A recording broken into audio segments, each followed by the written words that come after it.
IT man ပြောပြမယ်ညီလေးတို့ရဲ့ account တွေ password ပေးထားရုံနဲ့လုံခြုံပြီလို့ထင်နေလား hacker တွေအတွက် password ဆိုတာဖောက်ထွင်းမှုမခက်ခဲပါဘူးဒါကြောင့် 2FA two factor authentication လိုအပ်ပါတယ်သူက password အပြင်ညီလေးတို့စီကိုပို့ပေးတဲ့ SMS ဒါမှမဟုတ် authenticator app က code number ပါမှ account နဲ့ဝင်လို့ရတဲ့စနစ်ပါလုံခြုံရေးကိုအမြဲတတိပြုပြီးအစင်စင်ကာကွယ်တတ်တဲ့အလေ့အကျင့်ရှိရင်ညီလေးတို့ရဲ့ digital ဘဝဟာအမြဲအန္တရာယ်ကင်းနေမှာပါhacker ကညီလေးရဲ့ password ကိုသိသွားရင်တော့ညီလေးလက်ထဲကဖုန်းစီကိုလာတဲ့ code number မရှိရင် account နဲ့ကိုဘယ်လိုမှဝင်လို့မရနိုင်ပါဘူး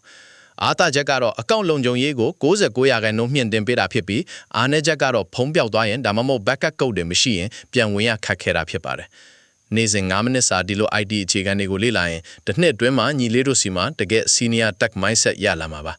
ဥပမာတာမန်လူက account hack ခံရလို့ငိုနေချိန်မှာညီလေးကတော့ 2FA ကြောင့်စိတ်အေးလက်အေးရှိနေမှာမျိုးပါ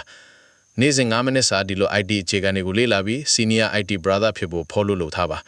ရန်ကုန်မြို့တွင်းမှာ IT services တွေလိုအပ်ရင်ကျွန်တော်တို့ IT man ကိုဆက်သွယ်လိုက်ပါနော်